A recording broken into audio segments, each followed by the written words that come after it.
and welcome to the phone-in show on the Redmen TV and the official ARW. I'm joined tonight to celebrate and to rant. Well, hopefully there won't be too many rants tonight, but to celebrate a wonderful, wonderful 3-0 win on a cold, wet night in Stoke. So I'm joined tonight by two callers in. I'm joined by Phil. And I'm joined by Nats, also known as Sean. There's another story there. Listen to the Wolecast on Monday night on the official ARW to find out the full story about that. But on we go, folks. 3-0. Isn't life wonderful?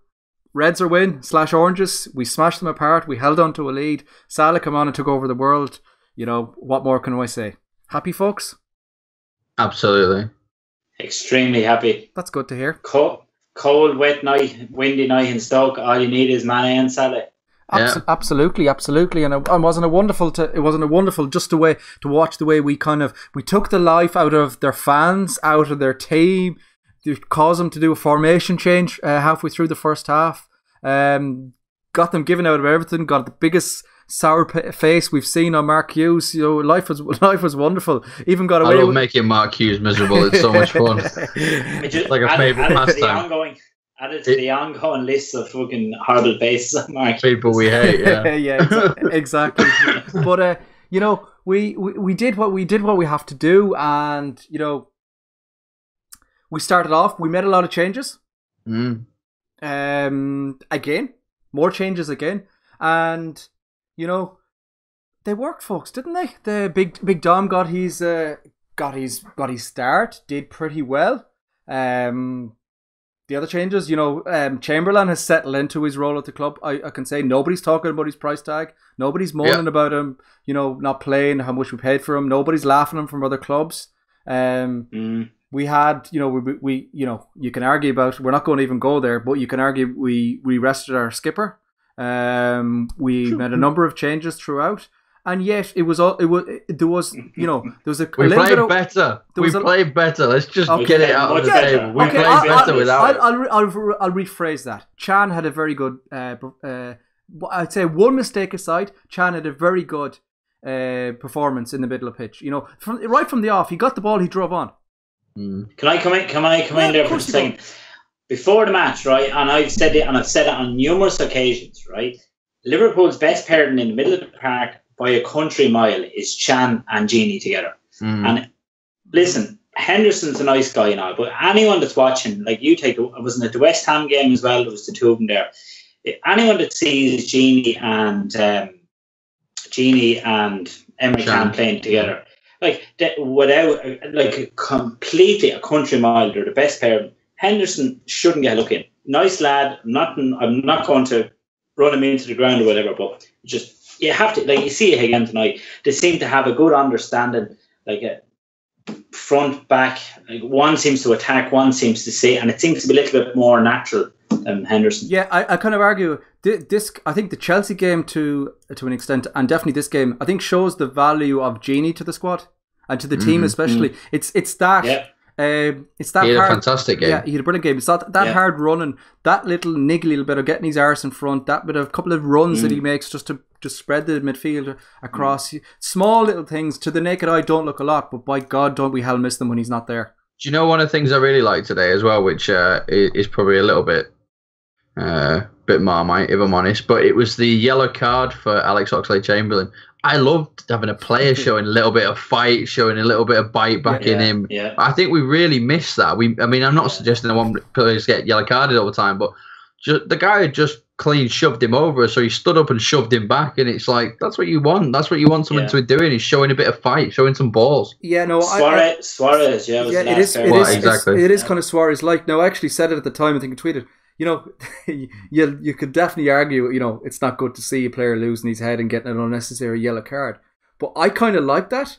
Yeah. I like that bit of snide inside him. I like that bit of bite, because there's too many nice guys in our team. And we need that bit of snide and that bit of, you know, just bite and aggression if we are to succeed. And I thought we showed a couple of, you know... Well, I was going to say, that being said, I think tonight, one of the things we've complained about Liverpool players before is, and sometimes we call it a bit of spine. Other times we call it a bit of tactical nous. It's knowing when to take those niggly little fouls in the middle of midfield just to break up play. And I think we did that so much better tonight than we have done before. I was just watching most of the game thinking it's like we've got a footballing brain in this side. And I couldn't quite put my finger on who it was either, because it just seemed as a unit we were doing it better. It did. It seemed, go on, Sean. Even Mane, like, you know, his yellow card, like, you know, he actually recognised, you could see, like, we were in trouble. There was a break on, and he just took the yellow card, and happy days. Get reorganised, get set, you know, much better. Like, you know, gives the team that just, you know, a chance, you know.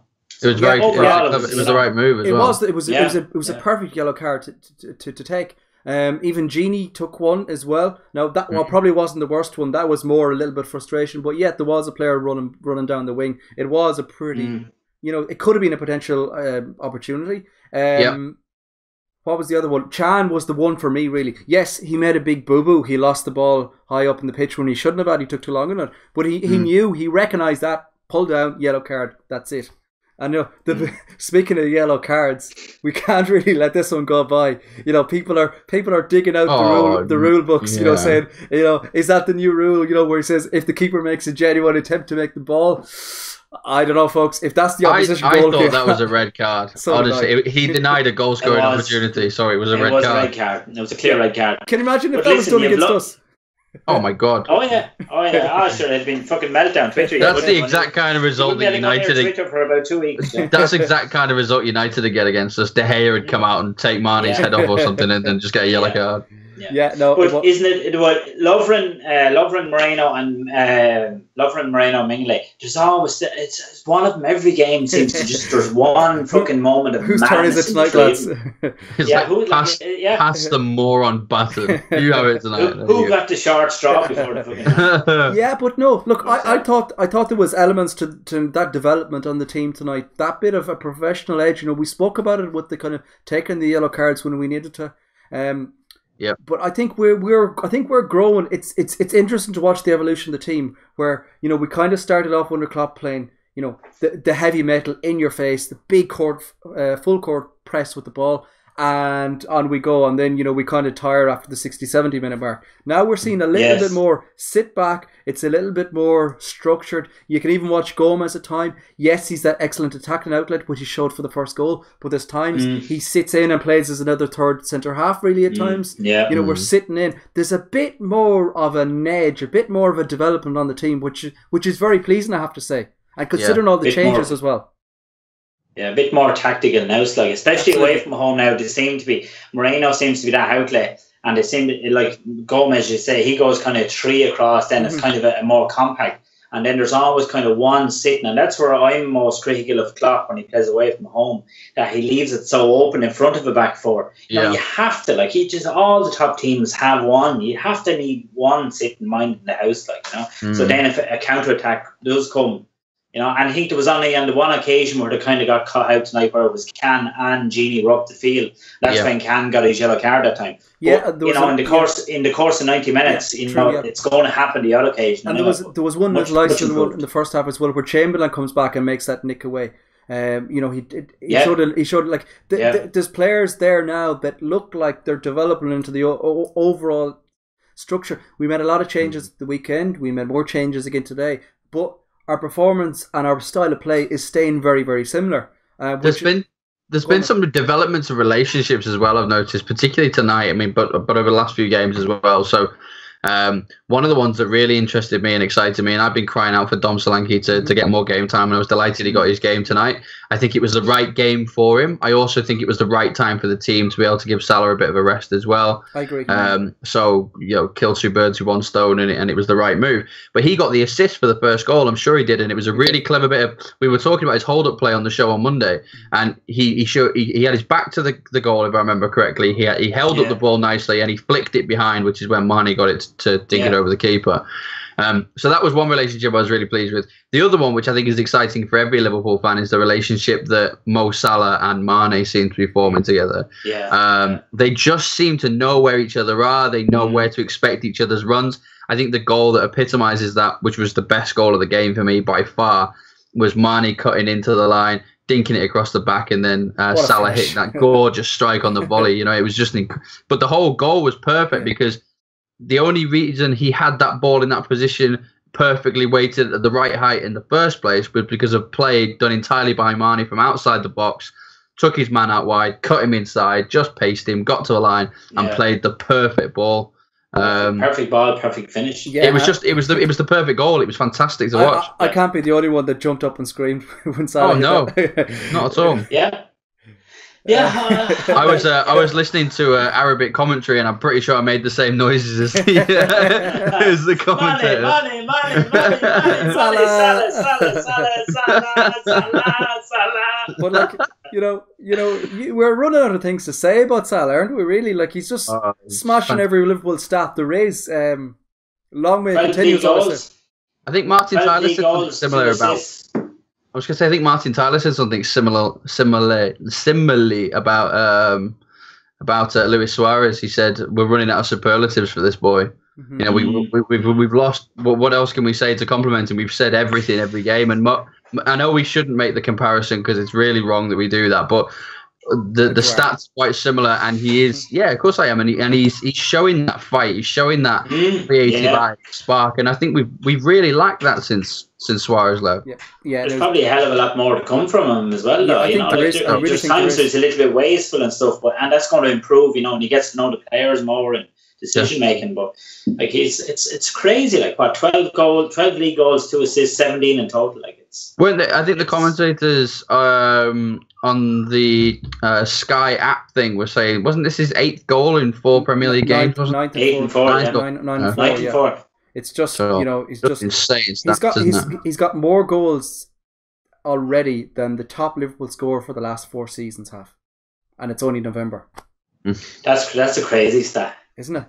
And that is a crazy stat. But you can see why you want to rest him as well. Oh, absolutely. It was the right thing to do. But we're getting to a stage now where there is, especially up front, there is options, and that's why I was so pleased with Solanke, A, getting his chance, and B, the little bit of signs of a potential partnership he was creating with Bobby. Like even the Solanke chance in the first half where Bobby kind of Solanke gets it, plays it to Bobby, he does a little back heel and plays it into the open space, and he comes on. He probably should have done a little better, but there's signs of a little bit of a partnership development, which is only good because there will be times where we need that bit of outball. We will need someone to hold the ball up. Yeah, it's the option to give us, isn't it? Because if you think about it, there's so many times over the years that we've accused Liverpool of having no plan B. We've got an option, we lump it up, and if giving it to Suarez doesn't work, then we're screwed kind of attitude. Yeah. Whereas now, obviously, you've got your normal front three of Firmino in the middle, Mane, and Salah. But then you can bring on Big Dom to play certain games as well, and either take one of the wingers off and push Firmino out as we did tonight.